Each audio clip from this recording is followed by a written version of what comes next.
Hello everyone and welcome back to episode of the month, and this time we are in April of 2021 and there's a lot of good stuff. Falcon and Winter Soldier came out, there was so many great cartoons and just so much good television to experience, but there was one episode this month that really stuck with me that made me go, I think this is cool, this is really fun, this is kind of interesting. And that, of course, was the special, they say special, you could easily put it as the 11th episode of Season 1. You could put it the Season 2 premiere, but they kind of just call it a special, and that is from Mythic Quest. And if you still aren't watching Mythic Quest, imagine taking the world of online gaming, that community, it's about an entire game, like a World of Warcraft level game, and the developers behind the scenes making that. And it's like Silicon Valley meets, games and that kind of stuff. It's fun. It's really cool. And they did a special. They are coming back to Season 2 a week after this video drops. So May 7th is Season 2's premiere. But they did a special called Everlight. Now, they shot this right before COVID stuff happened, so basically this was them, the producers of the show, the cast and the crew involved in this, saying, let's make a big, cool special, and that is how we'll bring people back into Season 2. We got through COVID, we are able to come back and do something fun, and what better way to do that than to have a big special that's so funny. This was exactly what I was looking for the return of Mythic Quest.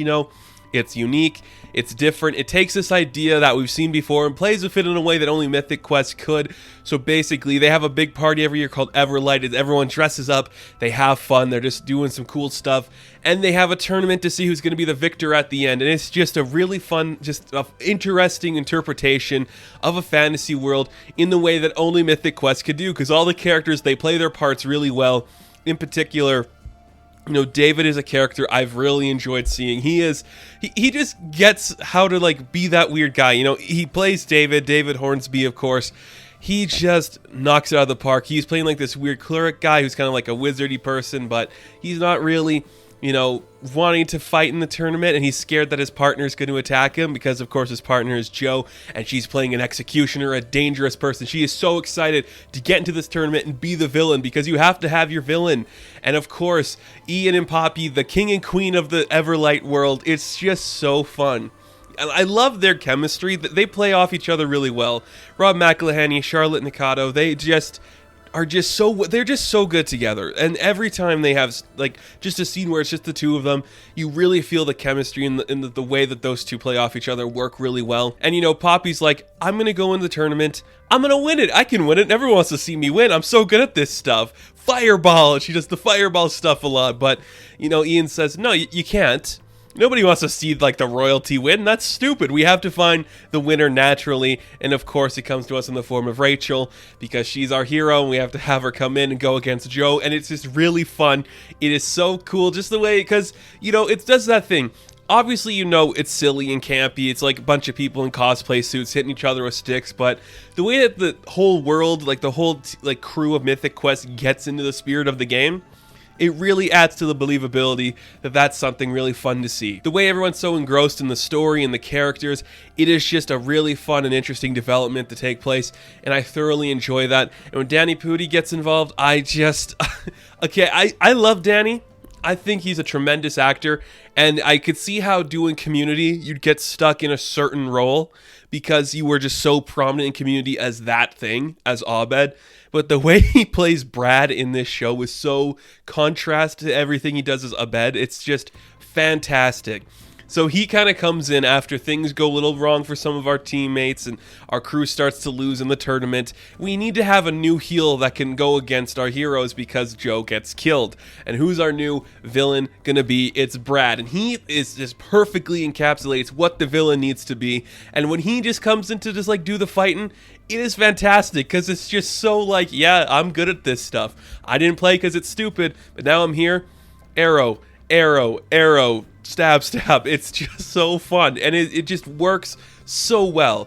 It is just so fun. I love this show, and when it came back to me this way, I'm like, is it gonna work? Is it going to be a little too campy? I will say there are times where I'm like, oh, this is a little cringy, but it's the good kind of cringe that you're interested in. Seeing these characters who are so fun and so interesting in this world, just having a ball and doing some great stuff in it, and that just makes me smile. I love it so much.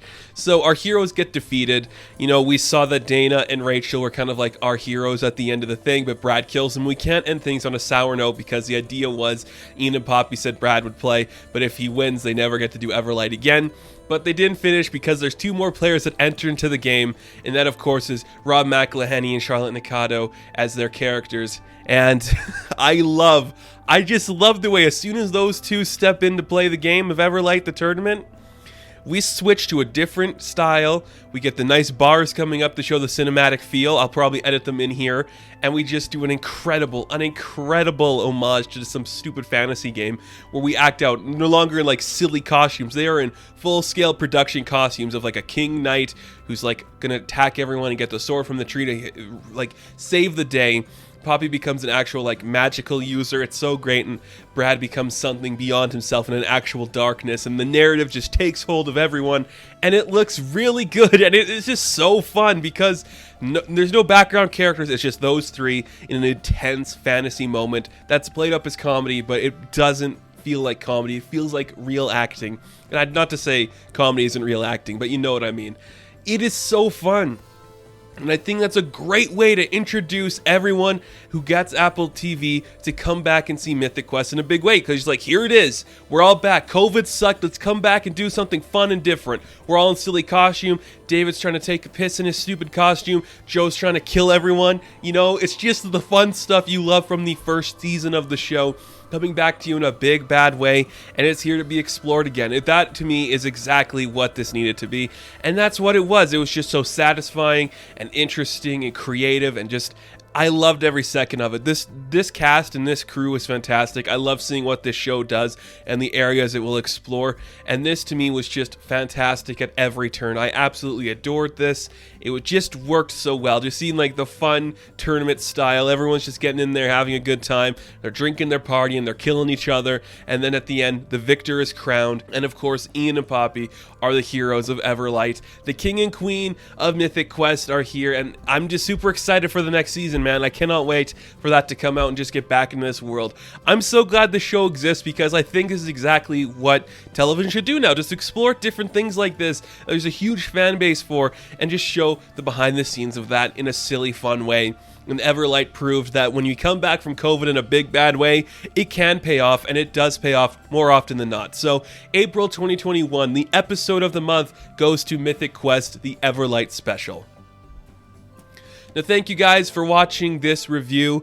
Be sure to like and subscribe to the channel. As always, you can check me out on Instagram, Patreon, Twitter, all that good stuff, and I will catch you in the next one. Have fun, stay safe, good luck.